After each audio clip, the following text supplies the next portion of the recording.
மேனகா காந்தி ஒரு குழந்தைகள் பெண்கள் நலனுக்கான அமைச்சராக பொறுப்பேற்றிருக்கிறார். அவர் இதுல கருத்து சொல்லும்போது இந்த போலீசுடைய மெத்தனத்தை கண்டிச்சிருக்கிறார். அதை கடந்து இந்த மாதிரி ஒரு பாலியல் வன்முறைக்கு ஆளாகக்கூடிய பெண்களுக்கு உதவுவதற்காக, அந்த நெருக்கடிக்கு உதவுவதற்காக ஒரு தனி செல்லை உருவாக்குறோம்ன்றாங்க. இது நடைமுறையில ஏதானும் பலனை தருமா? அது ஒரு அந்த மாதிரி ஒரு டிஸ்ட்ரெஸ்ல அபயக்குரல் எழுப்பக்கூடியவர்களுக்கு நீங்க டெல்லியிலோ அல்லது வேற ஊர்களிலோ நீங்க வைக்கக்கூடிய இந்த ஹெல்ப்லைன் அப்படின்றது எந்த வகையில பயனுள்ளதா இருக்கு? என்னுடைய கருத்துல இதுல எந்த பலனும் இல்லை. ஆனா அவர்கள் வந்து ஒரு கருத்தை சொல்கிறார்கள்ங்கிறதுனால அது சார்ந்து வரக்கூடிய சில நல்ல விஷயங்கள் இருக்கே தவிர நேரடியாக பாதிக்கப்பட போற பெண்ணுக்கு எந்த பலனும் இல்லைன்னு தான் நான் நினைக்கிறேன். இப்போ இந்த டெல்லியில நடந்த ஒரு விஷயத்தை எடுத்துப்போம். ஒரு சிட்டியில நடக்கக்கூடிய ரொம்ப ஒரு மோசமான ஒரு விஷயம். அந்த நிர்பயா வழக்குல அது எல்லா தகவலும் வெளில வந்த உடனே நம்மை போன்ற ஒரு பெண்ணுக்கு இந்த மாதிரி ஆகிவிட்டதேங்கிறதுனால தான் ஒரு கிரவுண்ட் ஒப்பீனியன் ஒன்று வந்தது. ஆண்கள், பெண்கள், இளைஞர்கள் முக்கியமாக நம்மை போன்ற, அதாவது ஒரு குறிப்பிட்ட வர்க்கம், ஓகே, ஒரு ஒர்க்கிங் அல்லது கொஞ்சம், அதாவது ஜாதி அண்ட் வர்க்கம் ரெண்டும் சேர்ந்து இருக்கக்கூடிய ஒரு அர்பன்கிறத நான் ரொம்ப கீழ்த்தரமாக மாத்தலனா. நான் என்னன்னா, நான் ஒரு நகரத்துல வசிக்கிறேன், எனக்கு மனைவி மகள் இருக்காங்க, என்ன மாதிரியான ஆட்களுக்கு கூட இந்த மாதிரி ஆயிடுச்சேங்கிறது தான் கோபம் தான் ஒரு பெரிய ஒரு விஷயமாக வந்தது. இதே மகாராஷ்டிராவில் இந்த மாதிரி தலித் வில்லேஜில் நடந்திருக்கு, உத்தரப்பிரதேசம் நடந்திருக்கு. இது ஏன் வந்து ஒரு மெழுகுவர்த்தி போராட்டமாக மாறல?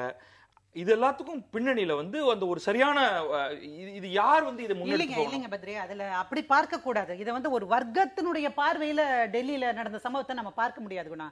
என்ன விஷயம்னா, அன்றைக்கு நடந்தது ஒரு மருத்துவ மாணவி, ஒரு எஜுகேட்டட் அங்க இருந்த கூடிய இளைஞர்கள், ஸ்டூடெண்ட்ஸ் எல்லாருமா ஒன்றிணைந்தாங்க. ஐயோ, நம்ம சகோதரி நம்மை அப்படிங்கிற விஷயத்துல சாதியம் நுழையவில்லை. ஆனா இன்றைக்கு உத்தரப்பிரதேசத்துல நடந்திருக்கக்கூடிய விஷயம் இதை விட கொடூரமாக நடந்தது கயர்லாஞ்சி சம்பவம். ஏன் அந்த சம்பவத்துக்கு மனசாட்சி வந்து இவங்களை வந்து உறுத்தல, இவங்க ஏன் தெருவுக்கு வரல? இது அது நடக்காதுங்கிறது தான் என்னுடைய கருத்து. அதாவது அது வந்து நான் எதையுமே வந்து நான் உள்ளதை உள்ளபடி சொல்றேன்.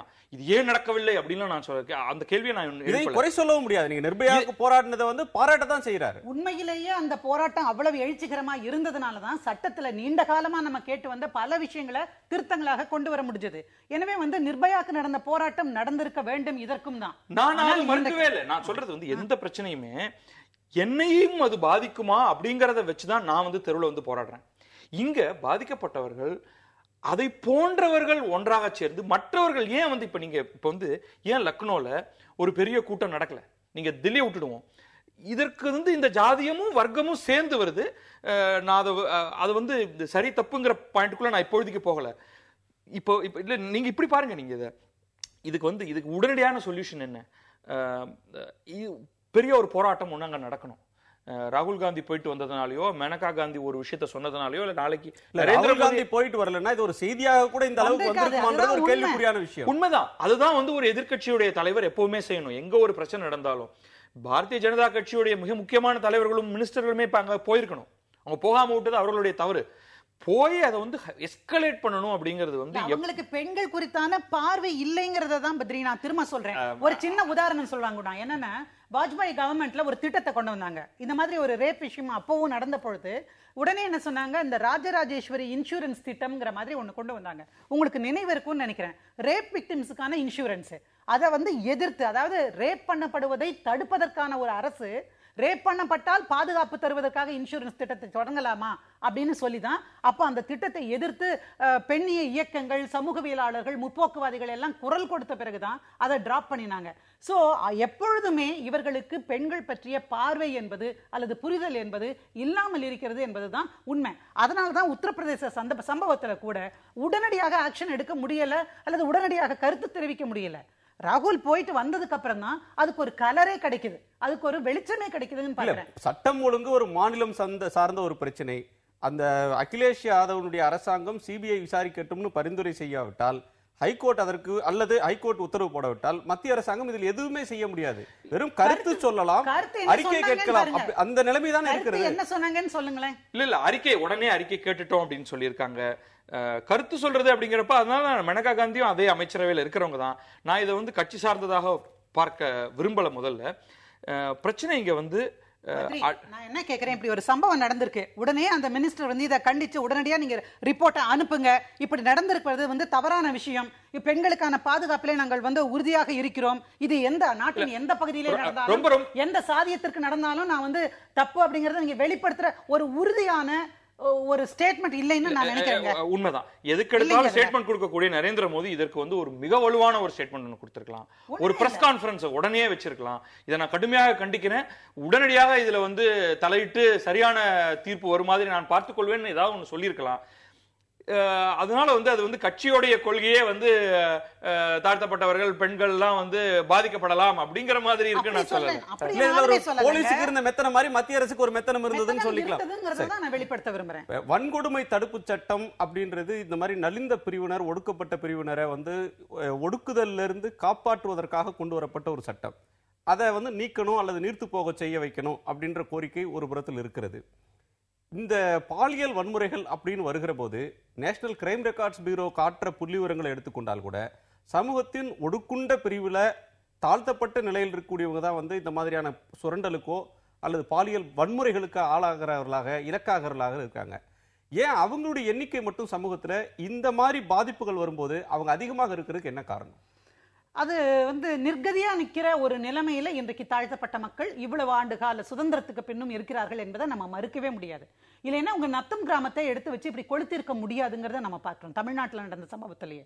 ஆக தாழ்த்தப்பட்ட மக்கள் மத்தியிலே இருக்கக்கூடிய ஒரு பெண் பாலியல் வன்முறைக்கு ஆளாகிற பொழுது அவளுக்காக ஆதரவு குரல் அப்படிங்கிறது அங்க இருக்கக்கூடிய மற்ற சமூகத்தினர் வந்து வருவது கிடையாது. இதுவே வேறு சமூகம் அல்லது படித்த சமூகம் அல்லது நடுத்தர வர்க்கத்தை சார்ந்தவர்கள் என்று வருகின்ற பொழுது விஷயம் வெளிச்சத்திற்கு வருகிறது.